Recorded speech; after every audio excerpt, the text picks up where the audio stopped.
शेरगंज पराली। महर्षि परम पूज्य प्रातः स्मरणीय भाई जी श्री हनुमान प्रसाद पोद्दार जी महाराज जी ने बताया कि सब में भगवान को देखना, भगवत कृपा पर अटूट विश्वास, भगवत नाम का अनन्य आश्रय। महाराज ये उनकी अतुल संपत्ति है। महाराज श्री आप श्री की अतुल संपत्ति क्या है?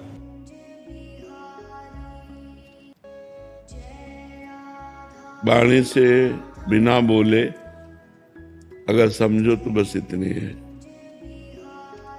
तवैवाश्रिता, तवैवाश्रिता। इसी में तीनों बातें आ जाती हैं।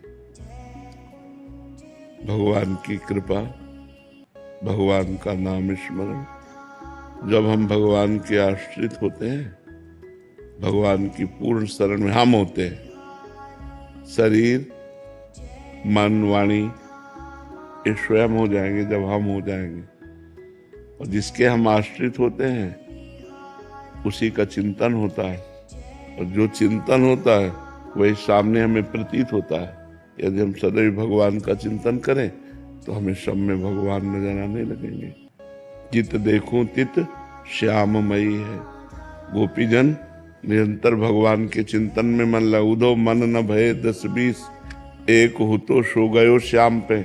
तो श्याम में जब मन लग गया, मन कब लगा?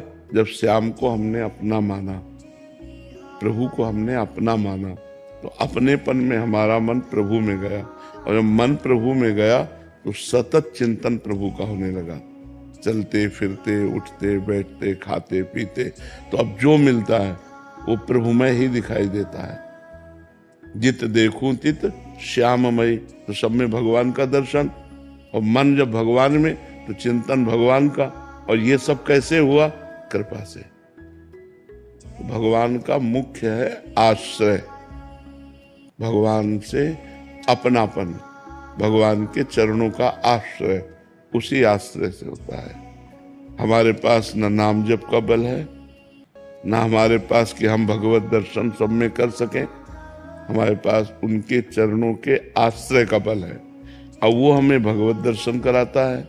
वही आश्रय हमें नाम जप कराता है, वही आश्रय हमें कृपा का अनुभव कराता है। उसी आश्रय से तीनों बातें हैं। आश्रय की प्रथम सीढ़ी क्या है महाराज? साधक जब प्रथम सीढ़ी पे चलते हैं तो सत्संग है। लाइक शेयर और प्रथम भगत संतन कर संगा। जब हम संतों का संग करते हैं तो भगवान की महिमा सुनने को मिलती है, नाम महिमा सुनने को मिलती है।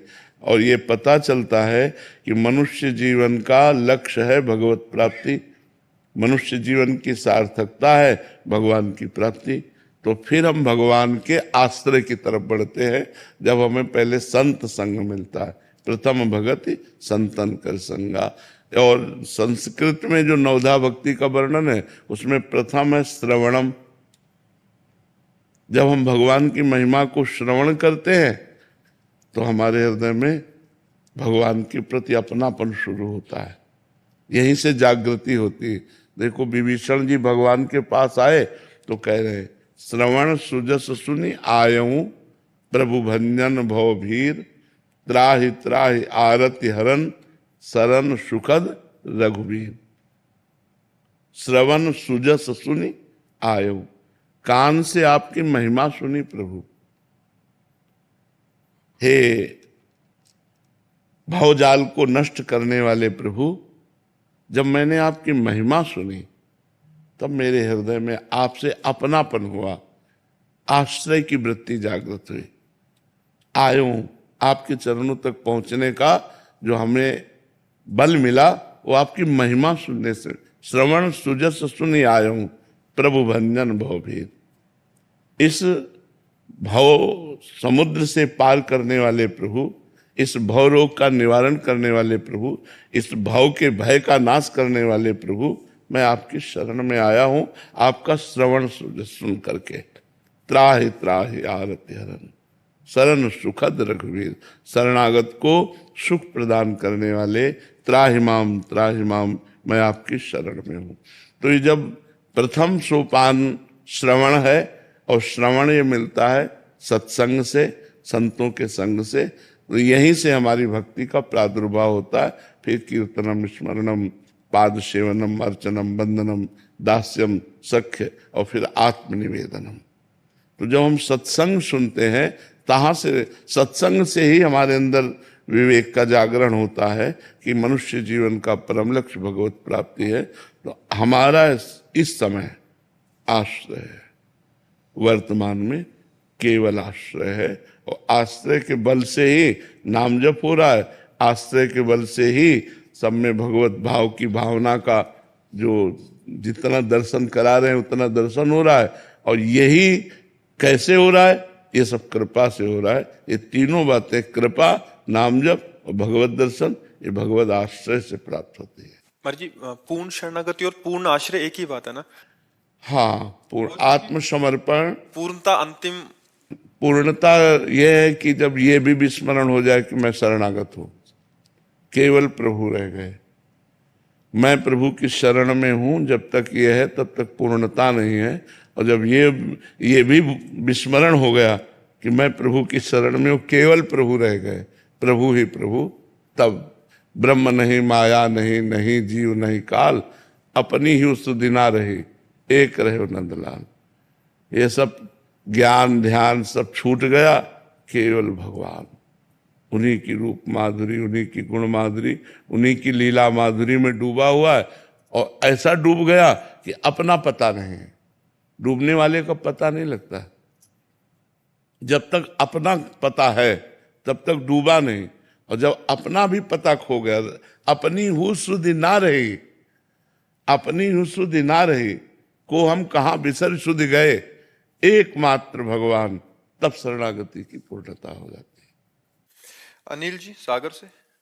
राधा वल्लभ श्री हरिवंश महाराज जी। महाराज जी, मेरा प्रश्न है कि गुरुदेव की अनन्यता कैसे प्राप्त करें? गुरुदेव की अनन्यता, गुरु के चरणों का आश्रय लेकर उनके वचनों को अक्षरशः हम पकड़े और उस पर चले।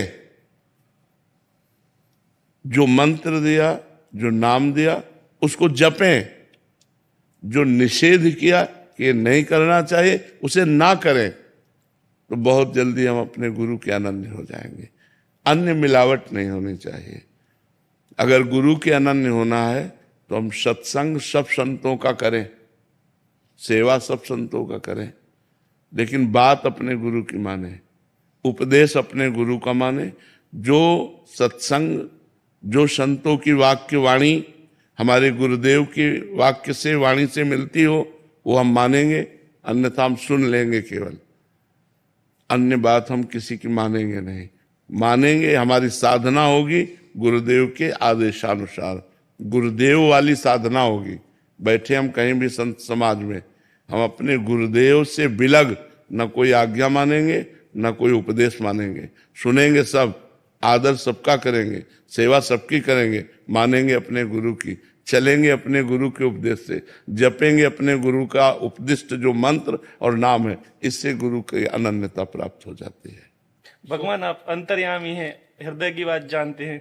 भगवान मैं अधिकार से नहीं कह रहा हूँ, मैं भिखारी हूँ, मेरी एक इच्छा पूरी कर दे कि आप अपने श्री चरणों की अनन्य भक्ति दे दे भगवान। हाँ बिल्कुल बिल्कुल, हाँ बिल्कुल। भगवान वैसे ही, जैसी जाकी रही भावना, जैसी भगवान देखते हैं कि जैसी भावना है वैसे पूर्ण कर देते हैं। अगर आपकी ये भावना है तो भगवान का नाम जप करो, जो गुरु जी ने दिया है वही पूर्णता प्राप्त, उसी से अनन्यता आ जाएगी। अपने गुरु में अनन्यता जब पूर्ण आ जाती है तो फिर अपने गुरु के सिवा कुछ दिखाई ही नहीं देता है, कुछ समझ में नहीं आता है। और अखंड मंडलाकारम व्याप्तम एन चराचरम, चर अचर में व्याप्त जो गुरुदेव है वो अनुभव में आ जाते हैं। जब हम गुरु की अनन्यता में आ जाते हैं तो अनन्यता का मतलब है फिर अन्य कुछ रह न जाना, केवल गुरुदेव ही गुरुदेव रह जाना। अखंड मंडलाकारम व्याप्तम एन चराचरम तत्पदम दर्शितम मेन तस्मै श्री गुरुवे नमः। वो सब जगह अपने गुरुदेव को देखता है। गुरु